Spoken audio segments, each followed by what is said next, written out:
بنتكلم على الموضوع كريتيكال جدا، موضوع خطر جدا، موضوع خطير بجد. بين الشخير وحدوث تلف في الشرايين السباتيه. عيان الشخير ده عيان كل الانف والاذن. انا ببقى عارف ان العيان ده هيخش يقول لي انا عندي مشكله شخير وعندي مشكله توقف في النفس، ارتفاع في ضغط الدم ومشاكل في القلب. فترات تغير الفصول دي فترات كارثيه. بينام ومش قادر يتنفس. اهلا بيك في عالم الجيوب الانفيه.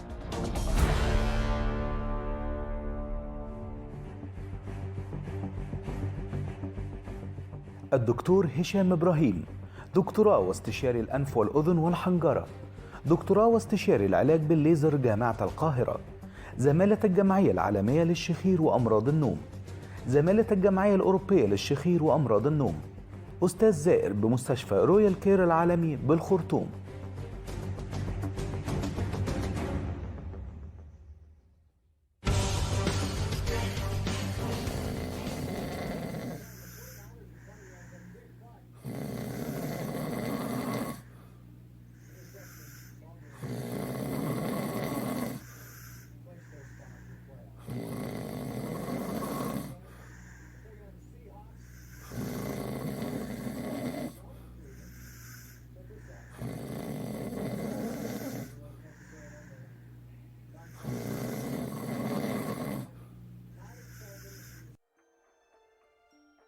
اهلا بكم. الحقيقه طبعا الشخير موضوع حتى بيزعجني هنا في الاستوديو، يعني انا وانا قاعد بتفرج على الفيديو انزعجت. واحنا صاحيين وتمام امالي يا نهار ابيض. ده لو واحد بقى جنبك فعلا في رحله ولا في عربيه ولا في اي حاجه مشكله جامده جدا. الشخير كمان مشكله مع السمنه المفرطه، لانه الاثنين يعني لو الانسان عنده عيوب معينه في مجرى الهواء وبيشخر بسببها، او مجرى التنفس وبيشخر بسببها، وبالاضافه لكده فاكتور السمنه اضيف له كمان، هيبقى زي ما بيقولوا ضربتين جامدين في الراس، يعني ضربتين جامدين يخلوا الانسان يشخر. وهنا الشخير والسمنه خطيرين جدا، لانه اللي عنده مشكله مسببه له شخير هو عنده مشكله في دخول الهواء، فعنده مشكله كبيره جدا في وظائف التنفس، اعتقد كده. فلما يجي يقبل على انه يخسس نفسه سواء بانظمه غذائيه او في اي حاجه تانية او عمليه، وظائف التنفس عنده فيها مشاكل اساسا، الاكسجين مش داخل جسمه كويس، فبالتالي هيبقى التخسيس عنده فيه مشكله، ولذلك اللي عندهم شخير وعندهم سمنه ممكن جدا يكون الشخير ده لاند مارك مهم ننتبه ليه جدا. إنه مش هينفع حتى نعمل تخسيس بعمليه وندخله غرفه العمليات والتخدير وهو عنده انسداد في مجرى الهواء، الا ما يتظبط نشوف الموضوع فيه ايه. بالتالي يعني بس خلينا نقف قدام الشخير والسمنه، اصل دي قضيه خطيره جدا جدا ومخيفه، لانها بتاثر على الصحه طبعا، ضغط، ضربات القلب السريعه، عدم اتزان الكهرباء بتاعت القلب، كل ده ريكوردد له علاقه ب ما يسمى بالسليب ابنيا سندروم او متلازمه الانسداد الهوائي. تعالوا نتكلم في هذا الموضوع مع ضيفي العزيز، القيمه العلميه المتميزه وصاحب الاداء الرائع والعرض العلمي المتميز، الاستاذ الدكتور هشام ابراهيم. اهلا بيك يا دكتور هشام بيه. اهلا يا دكتور. نورنا في الناس الحلوه. ربنا يخليك. موضوع مهم على فكره، السمنه والشخير. احدى حالاتك موجوده معانا النهارده هي الاستاذه الحاجه انشراح احمد حسن، صح كده؟ ايوه. ازيك يا حاجه انشراح؟ اهلا بيك يا دكتور. منورانا وسعيد جدا بالزياره. الله يكرمك. ليكي قصه مهمه، قصتين الحقيقه مهمتين اللي يهمنا فيها الجزء بتاع الشخير، فهنسمع بقى الاول القصه كده باختصار من الاستاذ الدكتور هشام ابراهيم، وندخل في سؤال كلاسيكي، هل في علاقه بين الشخير والسمنه؟ سؤال كلاسيكي. طبعا السمنه سبب من ضمن اسباب كتيره جدا لموضوع الشخير. السمنه وزياده الوزن بتعمل ضيق في مجرى التنفس، ومجرى التنفس لما يضيق يبتدي يعمل لي الشخير، لكن بطريقه غير مباشره. ليه بقى؟ لان الضيق اللي بيحصل في مجرى التنفس بسبب السمنه، بسبب الدهون بتبقى موجوده في كل حته في الجسم، واكيد طالما موجوده في كل حته في الجسم هتبقى موجوده داخل الانف، داخل البلعوم، داخل الحلق، وده بيعمل ضيق في مجرى التنفس. لكن هنا الحقيقه احنا عندنا نقطه في منتهى الاهميه، هذا الضيق اللي بسبب السمنه ما هواش ضيق وقتي، ما هواش حاجه تمبرري لمده شهر شهرين ثلاثه، ده ضيق بيبقى موجود سنوات طويله.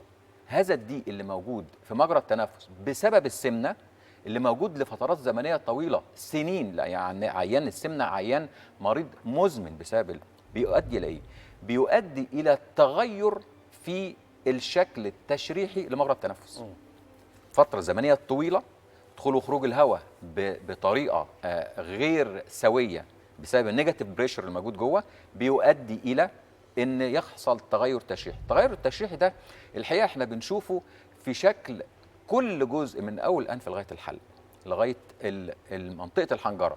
بنشوف شكل ايه؟ بنشوف ان الغضاريف ابتدت تتضخم، بنشوف ان سقف الحلق ابتدى يحصل فيه ترهل، بنشوف ان منطقه اللهاء او الجزء بتاع اللهاء ابتدى يحصل فيه استطاله ويحصل فيه تضخم، بنشوف ان مجرى التنفس في عيان السمنه، وبنشوف اللوز ابتدت تتضخم جدا، اللسان ابتدى يتضخم، الى جانب ان السمنه نفسها بتعمل ضيق.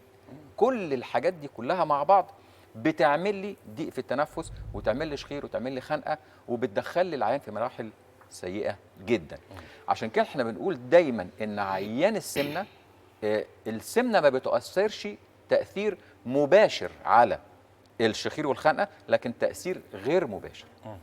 عايزين نقول ايه كمان؟ عايزين نقول حضرتك لو جيت مقارنه بالست الحامل بيحصل فيها نقول يعني ايه تضخم وبتزيد وزنها في اخر 3-4 اشهر حمل. ولكن السؤال المهم جدا، هل الحامل في ال3-4 اشهر حمل الاخرانيين هل بيحصل لها شخير؟ ممكن، لكن هو السؤال المهم هل بيحصل لها ضيق تنفس، بيحصل لها اختناق؟ ما سمعناش ان في واحده حامل بتتخنق وهي نايمه، او بيحصل لها صوت شخير فظيع وهي نايمه. واكبر دليل على كده ان ساعه ما تبتدي تقوم بالسلامه وتولد من تاني يوم، اذا كان في شويه شخير صغيرين بيروحوا في لحظه. ولكن السمنه، عيان السمنه لو خس هيفضل يشخر ويفضل يتخنق. ليه؟ لان ابتدى يحصل بيرمننت، تغير دائم في منطقه الحلق، منطقه التنفس بتفضل موجوده حتى لو خس. وهي دي الحقيقه نقطه مهمه جدا. في ناس مش تخان قوي عندهم شخير. بالظبط. في ناس وزنهم طبيعي وبيشخروا. بالظبط. بالظبط. يعني الناس بقى دول اللي هم وزنهم طبيعي ويشخروا، ده بيبقى عندهم مشكله في مجرى التنفس، بمعنى ان عنده اعوجاج في الحاجز الانفي، عنده تضخم في الغضاريف، عنده لحميات، عنده التهابات في الجيوب الانفيه، عنده حساسيه. ما كل الكلام ده بيعمل ضيق في مجرى التنفس في الانف. عنده لوز متضخمه كالعاده، عنده لسان متضخم، عنده مشكله في الفك. كل اللي انا قلته دون، وعيان بتلاقي حضرتك سمارت ورفيع مش تخين. فاذا السمنه في حد ذاتها ما هياش سبب اساسي للشخير، ولكن سبب غير مباشر بسبب ما تؤديه الى التغير اللي بيبقى موجود داخل الحلق. كوفاكتور، عامل مساعد. بالظبط كده، عامل مساعد، يعني بالزبط. عامل اضافي مساعد بيؤدي الى يعني ده وممكن تكون هي السبب الوحيد. يعني يكون واحد ما عندوش اي حاجه غير ان هو وزنه زياده مثلا، ممكن وزنه زياده ويؤدي الى شخير. لازم لا ابدا ما يوصلش مرحله ابدا لازم يبقى معاه الكوفاكتور زي ما حضرتك قلت كده تاني. مشكله في الحلق، مشكله في الانف، مشكله الاثنين يجتمعوا بعض يؤدوا الى الشخير. طيب ست انشراح، انا عايزك تحكي لنا بقى قصتك المرضيه. هي فيها كذا جانب، بس احنا عايزين نركز على الاول على جانب ايه حكايه الشخير بقى معاكي؟ هو انا ما بعرفش انام، كنت ما بعرفش انام. وكل على ما اروح للدكاتره يقولوا لي انت لازم لك عمليتين. فقلت لهم ماشي، يعني اعملوا لي العمليتين. يقولوا لي لا روحي خسي. او دكتور تاني يروح مديني بخاخات واستمر بالعلاج 1-2 واتابع معاه، وفي الاخر في النهايه اروح له يقول لي لا روحي المستشفى. طب اسيبه واروح المستشفى يقول لي انت لازم لك عمليتين. انا ما بقتش اعرف انام خالص، وبقيت اكره الليل يجي عليا. ما اعرفش انام، اقوم مفزوعه من النوم، اقوم بشرقه. بقى يجي لي يعني ارتجاع السائل الحمضي. يجي لي واقوم من النوم مخنوقه. دي حاجه تانية كمان. وشرقه. فبقيت خلاص انام وانا قاعده. وزنك كان زايد؟ وزني كان زايد. كان كام؟ كان 110. 110 كيلو، وانت كان دلوقتي كام؟ 110. الحمد لله 86. 86. هنتكلم عن حكايه الوزن دي شويه كده، بس الاول نتكلم على الشخير قصته. تمام. جيت مفيش خنقه طول الليل، خنقه ما اعرفش انام، ما اعرفش انام على مخده، نايمه قاعده، مفيش راحه في النوم خالص. بقيت حسيت ان انا نفس عمال يتكتم وخلاص هيجي لي اختناق بالليل يعني. تمام. فقاعده كده قدام التلفزيون لقيت الدكتور الله يكرمه والدكتور هشام يعني عباره عن بيحكي قصتي كلها وكل الاعراض اللي عندي، وجايب حالات عاملها زيي بالظبط.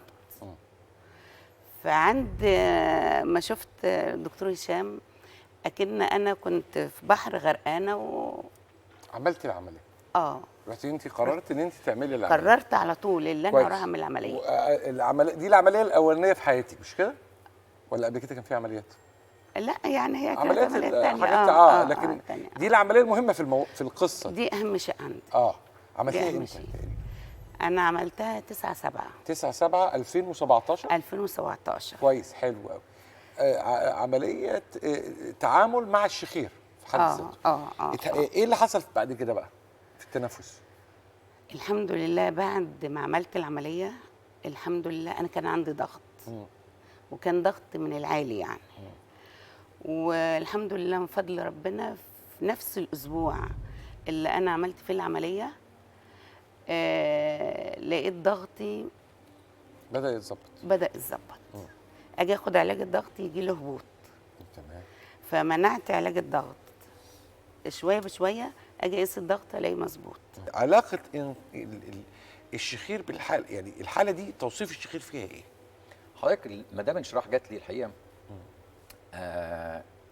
جايه من ضمن الحالات الشخير، حضرتك من الحالات اللي بتبقى جايه منهاره. ليه؟ الحالات الشخير بتبقى بقى لها فتره طويله جدا ولفت كتير وبتبقى محتاجه اي حد ينقذها. الشخير عندنا حضرتك عمليه الشخير عمليه انقاذ للحياه، مش عمليه تجميليه ولا عمليه بنريح العيان شويه، بتنقذه من حاله الى حاله. كانت جايه عندها ضغط، دي حتى لدرجه ان هي كانت قايله لي انا مسافره بعد اسبوع، ولما ارجع بالسلامه اول 10 ايام كانت حاجزه. كنت حاجزه ايه يا مدام انشراح؟ كنت حاجزه مصيف قبل منها وعند ما رحت للدكتور هشام قلت له خلي العمليه بعد المصيف. قال لي فاضل على المصيف قد ايه؟ قلت له 10 ايام بعد ما اجي من المصيف. قال لي ان شاء الله هتروح المصيف. قلت له يا دكتور خايفه اتعب وكده. قال لي لا اوعدك ان انت هتروح المصيف، ده احنا محتاجين نزول البحر عشان الميه المالحه، عشان الميه المالحه الميه المالحه. كان عندها ايه مشكله الشخير؟ كان عندها مشكله في الانف. طبعا. كان عندها حاجز انفي معوج، عوجه جامده جدا. كان عندها تضخم في اللوز فظيع جدا. كان عندها السقف الحلق عندها مرتخي، اللهاه والضيق وارتخاء في عضلات الحلق. هي كانت من العمليات يعني نقدر نقول عمليات من العمليات المالتي ليفل، اشتغلنا فيها على كذا مستوى. بالظبط، اشتغلنا فيها على الانف واشتغلنا فيها على الحلق بكل المراحل بتاعته. الحقيقه مدام انشراح بعد ما عملت عمليه جات لي بعد 3 ايام في حاله الحمد لله فضل ربنا. حاجه يعني الواحد بيحب العيان وهو داخل، اول ما يفتح الباب يخش عليا الضحكه بتاعته بعرف شكله عامل ازاي، تحسنه شكله عامل ازاي. العمليه ديت يعني ينصح انها تتعمل حتى لو الوزن زياده، ولا ننتظر يخس ويجي يعمل العمليه؟ مش تفرق حضرتك. العمليات الشخيره عمليات انقاذ للحياه. مالهاش علاقه بالوزن. مالهاش علاقه بالوزن خالص. وخاصه ان احنا بنخلي العيان عمليه الشخير لما بتتعمل العيان نفسه حالته النفسيه بعد عمليه الشخير بيتحسن جدا، بيبقى مقبل على الحياه. وجاك الحاجز الانفي مالوش علاقه، ده حاجه في انفه، ده حاجه كونجينيتال. بالظبط. بس انا برضه سؤال بساله دايما لنفسي، هل انه هو شاب بتظهر عنده مشاكل الشخير ولا بتتطور مع الوقت؟ ولو تطورت هتتطور ليه؟ هو ده سؤال حلو جدا. والسؤال ده الحقيقه ما اقدرش اجاوب عليه اجابه زي ما بيقولوا اجابه واحده. لان عيان الشخير عيان متغير. ايه اللي عنده يخليه يشتكي وفي انهي سن؟ يعني عيان لما يبقى عنده كونجينيتال او مولود بعوجه في الحاجز الانفي، عوجه شديده جدا، بيبتدي يشتكي لي من اول 10 سنين مثلا. فالشكوى بتاعت ضيق التنفس 10 سنين هتنعكس على مشاكل الشخير بدري جدا من بدايه العشرينات. احنا عندنا حالات شخير بنعملها 20 سنه، وهجيب لحضرتك حالات هنا معموله 25 و30 سنه، حالات شخير معمول لها حاجز انفي، معمول لها مشاكل في الحلق وتحسن بعديها. ده معناه ان هو تعبان وشكوته بقى لها سنين طويله قبليها. عيان الشخير عندنا عيان مزمن. الزمن بيأثر على موضوع الشخير، لأن موضوع الشخير عندنا موضوع ديناميك، يعني حركي. متغير حركي. النهارده شخير، بكره شخير أكتر، بكره صوت عالي، بعده خنقة، وهكذا. فالعيان بيجي بيشتكي بإيه، بيعمل إيه. هي دي الحقيقة الخبرة والفحوصات وازاي نشخص العيان، وازاي نختار له العملية، وازاي نختاره إذا كان وزنه زيادة. قصة مركبة كبيرة جدا بتحتاج ان العيان يبقى موجود قدامي، وكل حالة وكل عيان انتي لوحديها.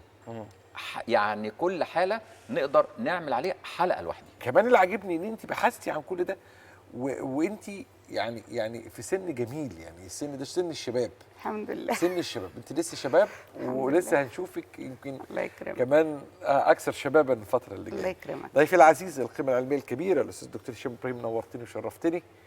ضيفتي العزيزه الحاجه انشراح احمد حسن، نورتينا وشرفتينا. شكرا يا دكتور. وخلي بالكم الشخير هي او صعوبه التنفس اثناء النوم او صوت الناس اثناء النوم مشكله صحيه خطيره جدا، تنبهوا ليها ارجوكم، لان كثير من الناس شايف ان الموضوع يعني حاجه خلاص انا مستسلم له، ايه يعني بشخر هعمل ايه يعني. لا لا لا، القصه علميا لها خطوره ولها علاقه بامراض وثيقه جدا. وزي ما احنا النهارده ربطنا بين الشخير والسمنه، الشخير والضغط، الشخير واضطرابات كهربة القلب، الكلام ده مهم جدا. وخليكم دايما مع الناس. امر يعتمد على تحرك عائله وليس فرد، ده مش ضغط ولا سكر فالناس او الشخص هيروح يتعالج لوحده. ده موضوع مرتبط بتوقيتات مهمه جدا جدا جدا. ده موضوع لو ما تعالجش توابعه هتكون في منتهى التاثير السلبي على حياه هذا الطفل عندما يصبح شابا ورجلا. خطة العلاج احنا بنبدأها من بدري، يعني دايما من أول 5 سنين نفكر فيها، نهتم بيها إلى حد ما عند سن 8 سنين، 10 سنين نهتم بيها اهتمام جاد جدا، عند 13 سنة اهتمام خطير وغير قابل للتأجيل.